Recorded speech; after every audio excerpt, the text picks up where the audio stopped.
Today we will be discussing another very important topic of applied zoology and it is poultry farming. आज हम लोग मुर्गी पालन या पोल्ट्री फार्मिंग के बारे में हम बात करेंगे। सामान्यतः है जब हम पोल्ट्री फार्मिंग शब्द यूज़ करते हैं तो हमें ऐसा लगता है कि ये केवल मुर्गियों के पालन से ही संबंधित होता है और इंडिया में बेसिकली पोल्ट्री फार्मिंग के अंदर मुर्गियों का पालन ही मुख्यतः किया जाता है। लेकिन पोल्ट्री फार्मिंग एक कंबाइंड शब्द है जिसके अंदर मुर्गी पालन, टर्की पालन, बतख पालन, गूज़ पालन आदि सभी प्रकार के इन्हीं प्रकार के पक्षियों का जो पालन है वो पोल्ट्री फार्मिंग कहलाता है। हम ये कह सकते हैं कि poultry is the class of domesticated foul. Foul generally उन पक्षियों को कहा जाता है जो ऑर्डर गैलीफॉर्म्स में आते हैं। तो हम जब इनका डोमेस्टिकेशन करते हैं यानी कि हम इनका इकोनॉमिक बेनिफिट के लिए जब हम इनको पालन हम इनका करते हैं तो वह पोल्ट्री फार्मिंग कहलाता है। हम इनका पालन क्यों करते हैं? We domesticate them for their meat, for their eggs and feathers. आपने देखा होगा कि कई प्रकार के फैंसी ड्रेसेस के लिए हम उन हैट्स का उपयोग करते हैं जिनमें पंख लगे हुए होते हैं।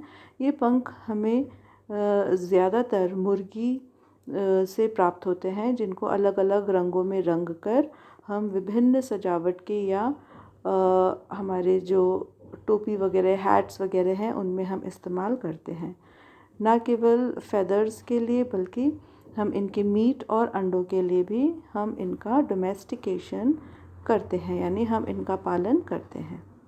These most typically are the members of order Galliformes। जैसे मैंने आपको बताया कि ये जो फाउल है जनरली गैलीफॉर्मिस के सदस्य होते हैं जिसमें बतख, गीज़ और यानी डक्स, गीज़, टर्की और हैन वगैरह आते हैं। ये कुछ पिक्चर्स हैं उन गैलीफॉर्मिस बर्ड्स की या फाउल की जिनको कि हम पोल्ट्री के रूप में डोमेस्टिकेट करते हैं पोल्ट्री फार्मिंग के लिए। Chickens make up the largest sector of the poultry industry. जैसे मैंने आपको बताया कि इन सभी बर्ड्स में ज़्यादातर हम मुर्गियों का उपयोग करते हैं और जब हम पोल्ट्री कहते हैं तो हमारे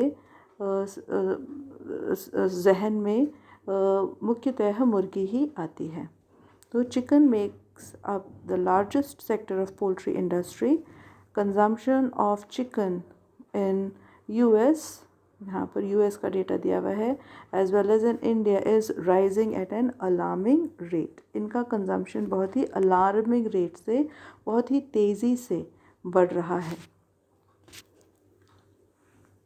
अब कुछ टर्म्स होते हैं जब हम पोल्ट्री फार्मिंग की बात करते हैं या पोल्ट्री कीपिंग की बात करते हैं तो वो हमें पता होना चाहिए। जैसे कि ब्रॉयलर्स जनरली उस चिकन को हम कहते हैं जो कि खाने में यूज़ में आता है। जनरली जो पोल्ट्री फार्म्स है वहाँ से हमें ब्रॉयलर चिकन ही मिलता है। इसके अलावा देसी चिकन भी आता है जो कि हमें फार्म वगैरह से प्राप्त जनरली नहीं होता है। वो अलग स्पीशीज़ की मुर्गियाँ होती हैं, उनको बढ़ने में, डेवलप होने में और मीट प्रोवाइड करने के लिए काफ़ी लंबा समय लगता है। बट जो ब्रॉयलर चिकन्स होते हैं वो बहुत जल्दी ही परिपक्व या बड़े हो जाते हैं जिससे उनका मीट हमें बहुत जल्दी मिलता है। तो व्यवसाय की दृष्टि से, इकोनॉमिक पॉइंट ऑफ व्यू से, when we see broilers are best poultry chicken that is used.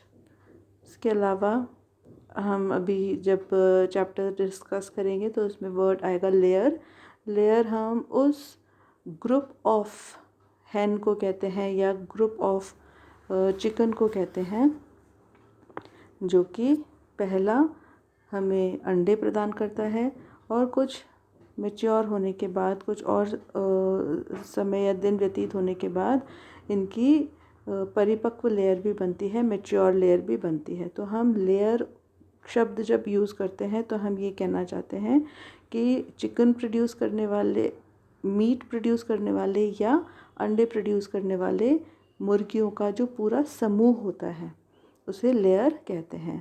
What is a layer? A layer is mature female chicken that produces egg.